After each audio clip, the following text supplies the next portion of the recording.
Well, I think you touched on a very critical area of the business of listening. That's part of our business. Not simply to listen to our clients, whether they are clients within an organization or company, or clients that are outside and served by an agency. Um, because if we are to be truly involved in terms of building strong and trustworthy relationships with the publics that a company uh, wishes to serve, or with whom a company wishes to relate, then we've got to be the ear. We've got to listen. Because the whole business of one-way communication, of course, which was our stock and trade in our early years, just simply won't do, and we have to be able to listen to those audiences and listen to what their different needs and their reactions and their opinions uh, and their values are, and translate those for the company or the client that we serve, and actually be a champion for those particular audiences and their viewpoints. Not necessarily that the client has to buy in and accept those views, but the client must respect and appreciate those views, so that we are that broker between those audiences and the companies, be they for profit, not for profit, whatever organizations that we serve, so that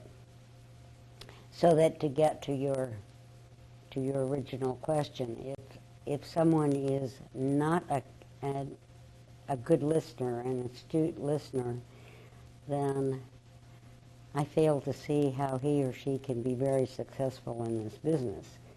In fact, not to be a good listener is to be arrogant in our particular world. I also think that surely there can be none in our population now who believe that they have such influence that they can make or break a story. I mean, that was part of our early history as well. That too is another kind of arrogance in the practice. So, and then I see people, and I'm sure that we can't escape this conversation without talking about trust and ethics and honest behavior. Because if those characteristics are not part of the warp and woof of what we do and our actions and what we insist on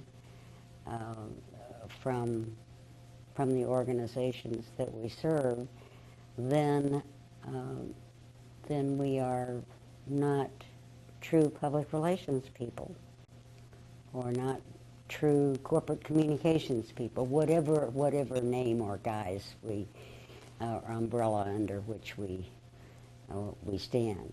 But if we are not people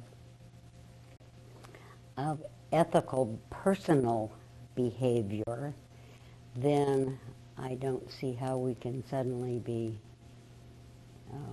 champions for ethical behavior in the marketplace.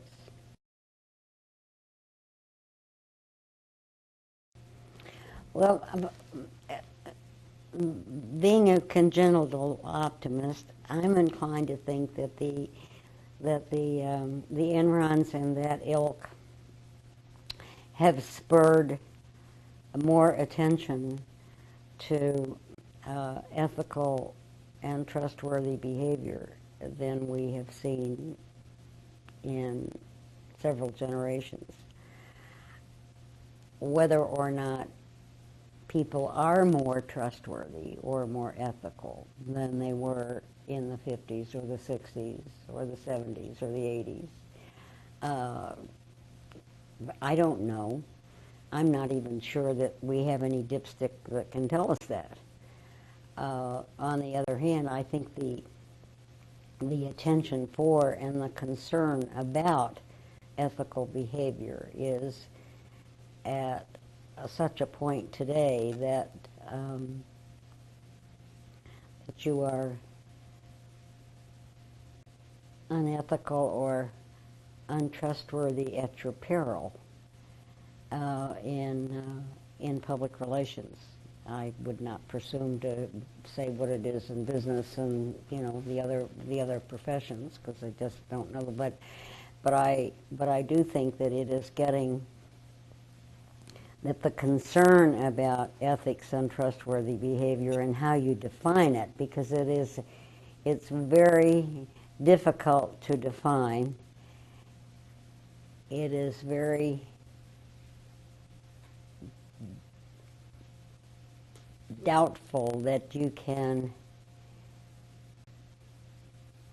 educate a person, in my opinion, to be ethical and trustworthy if they are not nurtured that way from the very beginning. There are ways to do it, but well, I think that what ethics is, and examples of ethical behavior, and examples of ethical challenges can be explored and can be taught, because not all of us are aware of what those challenges can be and in what form they can come. So that part of it can be taught. Whether or not you can teach what the innate response should be, the innate ethical response should be, is and elicit that kind of response. Not on paper, not just as an answer to a test question. Whether you can elicit that kind of response in another human being, I don't know, and I'm not sure that the experts in human behavior and the psychologists and so forth have ever given us a definitive answer, nor whether they are capable of giving us a definitive answer. So that says to me that we must care about the kind of ethical behavior and nurturing that we give people, young people, children, from the very beginning, and how we nurture that and give attention to it through their growing years. And if indeed they have not had that kind of advantage or that kind of experience, then we say to them, as a corporation, for example, if they work for that corporation, these are our standards, and we expect you to abide by these standards as long as you intend to be part of this corporate family. So that we try to come at it from two different directions. One is behavioral, and the other is requirements. This is required behavior if you intend to stay on the payroll. As far as appointing ethics officers, and I'm reminded of one of the principles of Mr. Page, a man we revere so very much in the public relations profession, I think, is that the public relations representatives for the company are all of its employees. And I think that's probably one of the wisest observations that has ever been made in our profession. In the same way, if you seek to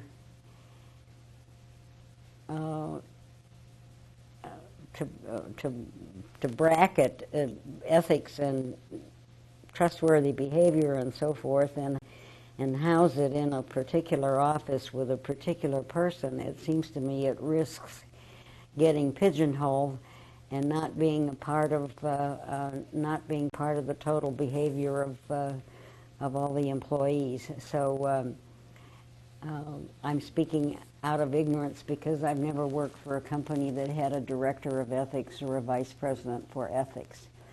I have always assumed that all of the leaders of any company with which I've been associated with are men and women of ethical behavior and personal trust. And I've rarely been disappointed, and I've lived a long time. Ed Bernays and I always had a little private battle. Every time he came to Chicago, he would make his customary speech on why we should have licensing in public relations, and I was one of the vocal opponents of the business of licensing for public relations, and still am on the side that public relations is probably has its roots in the First Amendment, and it's a very slippery slope if we would succumb to licensing and become more or less like barbers and beauticians and anybody, and risk being able to buy our way into the business. Accreditation, I have very mixed feelings about it. I do like tests, and I think that tests are, I always thought tests were fun, and I think they're a good thing to have to test one's experience and one's capacity to perform and so forth. But it all depends, of course, on, as far as accreditation in public relations is concerned, it all depends on who writes the test and then who grades the test.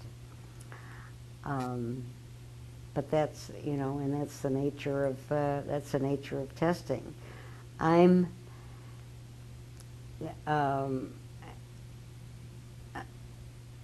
I think that to impose accreditation and testing on all those in the practice of public relations is folly.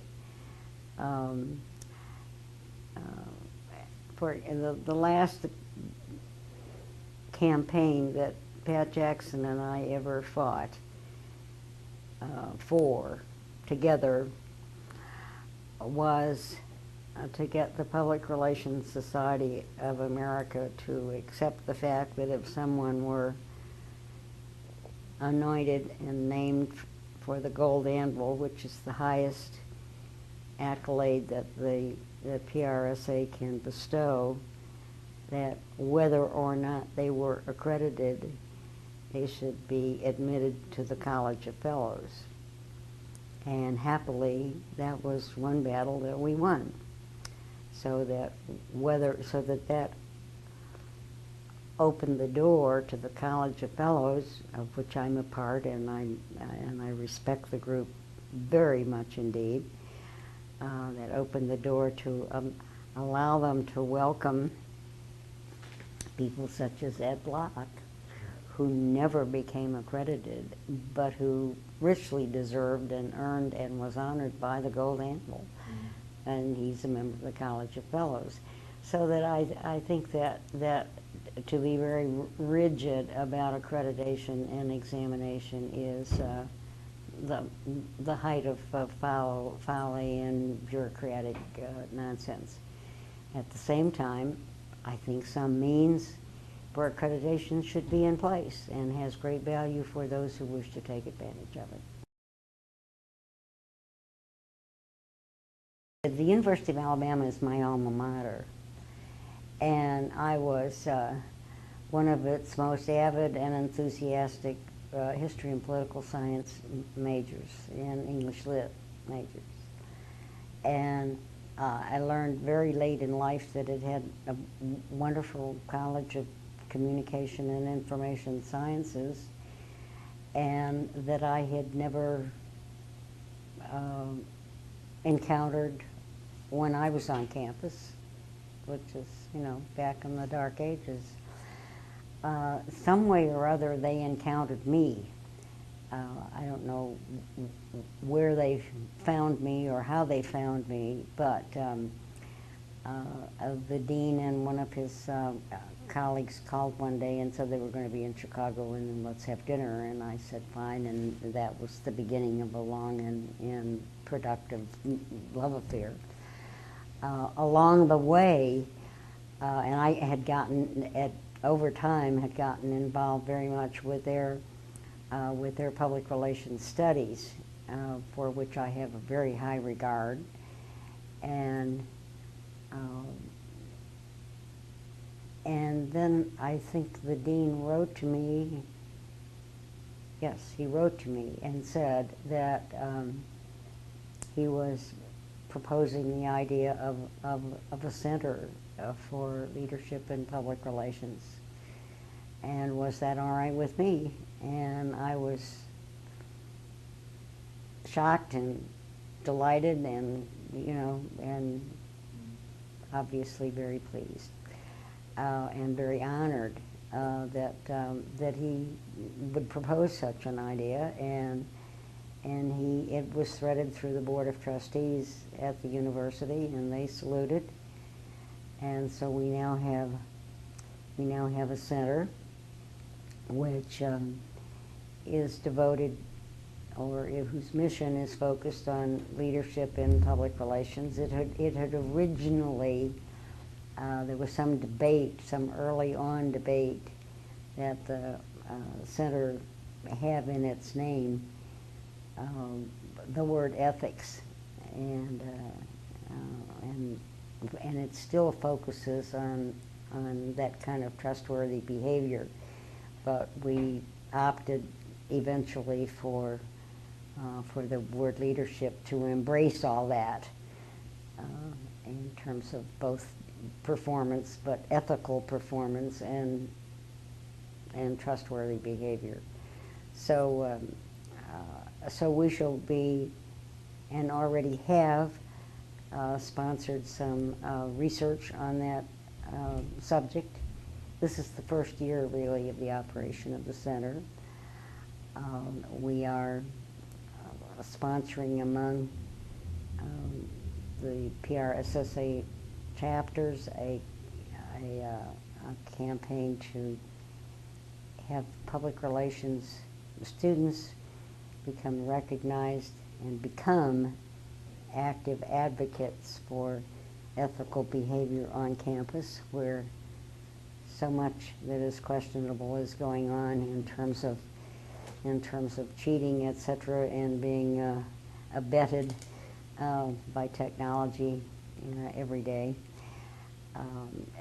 We also offer some scholarships and some lectureships, and so we're feeling our way toward a very, what we hope will be a very collegial outreach to other organizations, both in academia and in the profession at large, so that we can all move together toward advocacy for ethical and trustworthy behavior and be looking at what constitutes leadership and character in public relations, its performance as well as its practitioning.